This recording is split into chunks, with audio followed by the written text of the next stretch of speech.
La rue gronde, les jeunes en ébullition. Les cris d'alarme par-ci par-là, tous unis comme un seul homme, les Lualabais sont à bout de souffle de vivre l'un des pires moments depuis l'avènement de la province, suite à une administration intérimaire incapable d'affronter les vrais problèmes de la population et de redonner au Lualaba la paix qu'il lui faut. Le vœu de la population en ce moment, c'est redonner à la province son prestige d'avant et sa réputation estompée de province pilote de la République démocratique du Congo. Le tableau est sombre. Les indicateurs sont au rouge. La province s'enfonce dans un chaos indescriptible.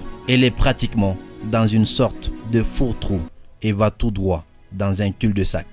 En lieu et place d'une saine administration, c'est plutôt l'imbroglio, les sentiments et la confusion totale qui ont élu domicile et qui gagnent du terrain au gouvernorat du Lualaba en l'absence du bâtisseur et gouverneur Richard Mouyej-Manguez-Mons. Des sanctions administratives qui sont hors du commun et sans aucun respect de la procédure normale et moins encore de la règle d'art vis-à-vis des membres du cabinet du gouverneur et des ministres provinciaux étiquetés pro-Mouyej, tout simplement pour des règlements des comptes. En quelques semaines seulement, des têtes gênantes ont été écartées de la sphère décisionnelle pendant cette période d'intérim exercée par le vice-gouverneur. En premier, le directeur de cabinet du gouverneur, le professeur Joseph Yav Kachung, suspendu pour des faits bénins, des motifs qu'il juge incohérents au fonctionnement administratif de la province. Présenter des condoléances à une famille éprouvée. Son adjoint censé jouer l'intérim a été déchargé de toute responsabilité. À la place, c'est un cabinet privé et parallèle sans notification qui manipule les dossiers sensibles de la province.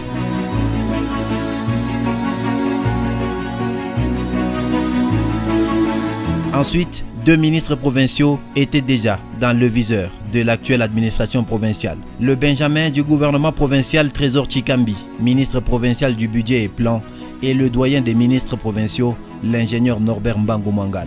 Le premier, suspendu pour absentéisme, malgré son autorisation dûment signée par le vice-gouverneur pour ses études au collège des hautes études stratégiques à Kinshasa, chaque fin de semaine. Le second, pour la mauvaise gestion des têtes d'érosion à Kolwezi, pourtant confié pour ce mandat au ministre provincial de l'Environnement. Et des fonds alloués aux travaux de la route nationale numéro 39 sur les points chauds et la route nationale numéro 1, tronçon Ngoubalou-Boudi, alors qu'il s'agit des routes à compétence nationale, malgré qu'ayant bénéficié à plusieurs reprises de l'intervention du gouvernement provincial du Lualaba avec la télé d'engins acquis sur fonds propres.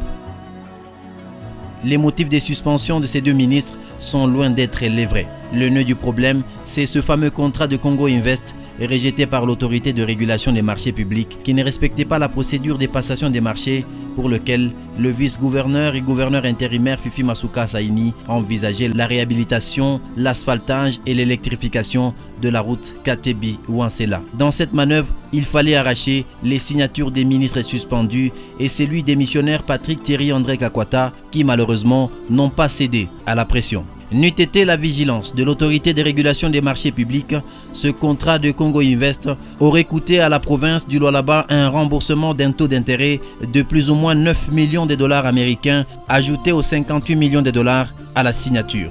Là où les choses semblent encore graves et même floues et qui nécessitent la vigilance de l'Assemblée provinciale, c'est lorsqu'on confie l'intérim des ministres suspendus aux commissaires généraux en ignorant que les ministres provinciaux sont membres du gouvernement provincial et les commissaires généraux ne sont que des animateurs des structures d'appui à l'action du gouvernement provincial et du coup, c'est 2 statuts différents. Les ministres provinciaux sont investis par l'Assemblée provinciale, ils sont responsables devant cette dernière et exercent le pouvoir réglementaire par voie d'arrêté. Mais les commissaires généraux, eux, ne peuvent pas jouir de ces prérogatives, ils ont des manœuvres limitées dans leur gestion. En cas d'empêchement d'un ministre provincial, c'est un autre ministre provincial qui assure l'intérim. Ceci s'explique par le fait que l'intérimaire a le même statut que les titulaires et peut poser des actes à ce titre. Confier l'intérim à un commissaire général qui, du reste, n'est pas membre du gouvernement est une violation des textes législatifs et réglementaires. La décision prise par le vice-gouverneur et gouverneur ad interim peut être annulée par la Cour d'appel administrative du Lualaba, saisie par l'Assemblée provinciale, et ce, conformément aux dispositions des articles 67.3 et 74 portant principes fondamentaux relatifs à la libre administration des provinces.